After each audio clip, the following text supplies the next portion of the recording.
הנה, הוא אמר לך עכשיו. זה מה שהוא עשה, תשמע, אתה יודע שחשוך פה ליד.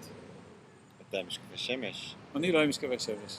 אולי אתה רואה משקפי שמש, אבל זה לא מה שזה באמת. אני גם לא פה. לא, אתה לא פה. איפה אתה? אני על ההדסון ריבר, משקיף על ניו ג'רזי. ומה אתה? אנחנו לא יודעים איפה אתה. אולי זה הרוח שלך שפה. רוח. כן. טוב, בוא נראה על מה אתה משקיף. אבל אני משקיף, תסתכל באמת. על הנוף. תראה באמת שזה הנוף, תוודא.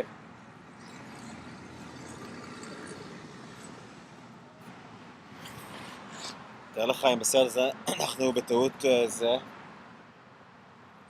נצלם פה איזה מאורע היסטורי פשע, או משהו. פשע, כן. כן, נוכל לקחת את זה כראיה משפטית. אתה בעצמך ראיה משפטית. אני ראיה מוטציונית. מוטציונית? כן. אתה זוכר שלמדת בביולוגיה על מוטציות? זהו, אני מוטציה.